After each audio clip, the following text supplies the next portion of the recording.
날마다 쓰는 나의 신앙일기 TV 데일리 큐티 나무향기입니다. 오늘은 요한복음 21장 20절에서 25절을 묵상하겠습니다.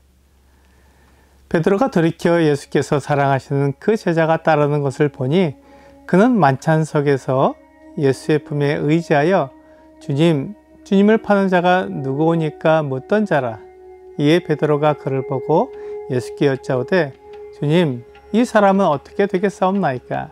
예수께서 이르시되 내가 올 때까지 그를 머물게 하고자 할지라도 내게 무슨 상관이냐? 너는 나를 따르라 하시더라. 이 말씀이 형제들에게 나가서 그 제자는 죽지 아니하겠다 하였으나 예수의 말씀은 그가 죽지 않겠다 하신 것이 아니라 내가 올 때까지 그를 머물게 하고자 할지라도 내게 무슨 상관이냐 하신 것이로라. 이 일들을 증언하고 이 일들을 기록한 제자가 이 사람이라. 우리는 그의 증언이 참된 줄 아노라. 예수께서 행하신 일이 이 외에도 많으니 만일 낱낱이 기록된다면 이 세상이라도 이 기록된 책을 두기에 부족할 줄 아노라. 예수님은 베드로에게 나를 따르라 라고 말씀하신 후에 함께 바닷가를 걸었습니다. 베드로는 그들의 뒤를 사랑하시는 제자가 따라오는 것을 보았습니다. 예수님과 베드로가 개인적인 이야기를 나눈 것이 아니기 때문에 베드로는 사랑하시는 제자가 뒤 따라오는 것을 보고 그에 대해 물었습니다. 주님, 이 사람은 어떻게 되겠습니까?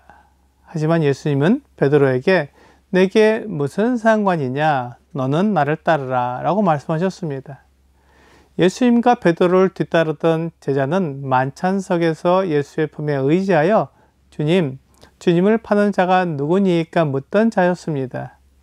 요한복음 13장 23절부터 26절은 예수의 제자 중 하나 곧 그가 사랑하시는 자가 예수의 품에 의지하여 누웠는지라. 시몬 베드로가 머리짓을 하여 말하되 말씀하신 자가 누구인지 말하라 하니 그가 예수의 가슴에 그대로 의지하여 말하되 주여 누구니이까? 예수께서 대답하시되 내가 떡 한 조각을 적셔다 주는 자가 그니라 하시고 곧 한 조각을 적셔서 가룟 시몬의 아들 유다에게 주시니 라고 말씀하고 있습니다.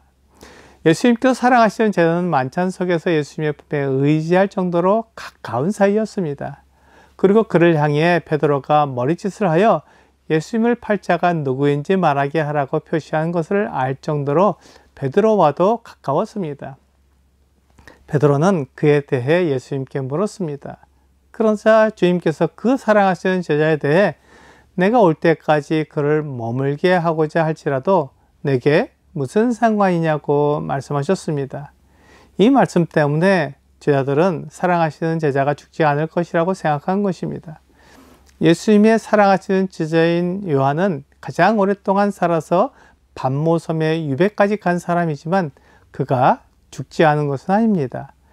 예수님께서 반드시 오신다고 약속하셨지만 지금까지도 오지 않았습니다. 요한은 나이가 들어 죽었습니다. 그러므로 그가 죽지 않겠다고 말씀하신 것이 아니라 요한의 부르심과 베드로의 부르심이 다르다는 것을 말씀해 주신 것입니다. 베드로는 그가 어떤 죽음으로 하나님께 영광을 돌릴 것인지 예수님이 말씀해 주셨습니다. 베드로는 그렇게 그의 삶으로 하나님께 영광을 돌릴 것입니다. 그것이 베드로의 부르심입니다. 하지만 요한은 그렇게 부르심을 받지 않았습니다. 그는 늙어서까지 살아남았으며 그는 반모섬에 유배 가서 요한계시록을 기록했습니다. 요한은 요한복음과 요한 1, 2, 3서 그리고 요한계시록을 기록했습니다. 하지만 베드로는 베드로 전후서를 기록했을 뿐입니다. 베드로는 사도들의 대표자로 일컬음을 받고 예수님의 수제자로서 인정을 받는 사람이지만 그가 요한처럼 오래 산 것은 아닙니다. 이와 같이 교회를 이루는 성도들은 서로 다른 은사를 가지고 주님을 섬깁니다. 고린도전서 12장 11절과 12절은 이 모든 일은 같은 한 성령이 행하사 그의 뜻대로 각 사람에게 나누어 주시는 것이니라. 몸은 하나인데 많은 지체가 있고 몸의 지체가 많으나 한 몸인 것과 같이 그리스도도 그러하니라 라고 말씀하고 있습니다. 교회는 여러 지체들이 한 몸을 이루고 있습니다. 각자가 다른 은사를 가지고 있지만 한 성령께서 주시기 때문에 하나입니다. 이와 마찬가지로 베드로와 요한은 전혀 다른 인물이지만 그들이 모두 하나님의 아들 예수 그리스도를 믿고 있기 때문에 하나입니다. 그래서 서로 다른 모습으로 예수님을 섬기게 될 것입니다. 베드로는 베드로의 부르심으로 섬길 것이고 요한은 요한의 부르심으로 섬길 것입니다. 그들이 서로 다르게 주님을 섬길지라도 모두 같은 주님을 섬기기 때문에 하나입니다. 그래서 주님께서 베드로에게 내게 무슨 상관이냐고 말씀하신 것입니다. 다른 성도가 부유하든 높은 지위에 있던 그것이 무슨 상관이겠습니까? 그는 그렇게 부르심을 받은 것이고 나는 지금의 모습으로 주님께 부르심을 받은 것이기에 지금 이 모습으로 주님을 영화롭게 하면 됩니다. 그렇게 할 때 하나가 됩니다.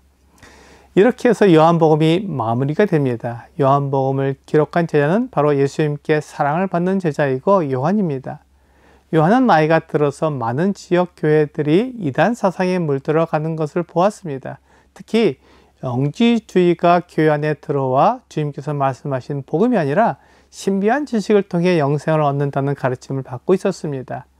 이에 요한은 그들이 믿고 있는 예수님이 누구신지 정확하게 말해줄 필요가 있었습니다. 요한은 이렇게 기록한 모든 것이 사실이라고 말하고 있습니다. 그가 보고 듣고 경험한 예수님에 대해 기록했고 그가 지금 믿고 전하고 있는 그 예수님이 바로 하나님의 아들이라는 것을 말하고 있습니다. 그가 기록했기에 그 기록이 참되다고 말하고 있습니다. 요한이 이 말들을 지어낼 필요가 없었습니다. 그가 믿는 예수님에 대해 그대로 기록했기 때문입니다. 요한은 이 복음서를 통해 예수님이 하나님의 아들이라는 것을 분명하게 기록했습니다.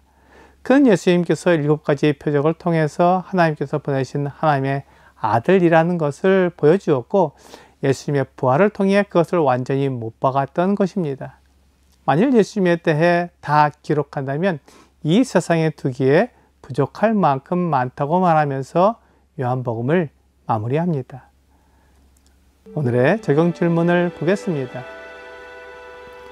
요한복음을 읽고 난 뒤 예수 그리스도에 대해 알게 된 사실은 무엇입니까? 예수님을 통해 우리는 무엇을 얻을 수 있습니까? 요한은 예수님이 하나님의 아들이시며 만물을 지으신 창조주라는 것을 분명한 어조로 기록하고 있습니다. 요한복음 1장 1절에서 18절에 서문에서 말한 것을 21장까지 증명해 보이는 요한복음을 통해 예수님이 하나님의 아들이라는 것을 정확히 알고 믿게 됩니다. 오늘 하나님의 아들이시며 이 세상을 창조하신 예수님께서 이 세상에 오셔서 영원한 생명을 주신 것을 믿고 전하는 여러분과 제가 되기를 주 예수님의 이름으로 기도합니다.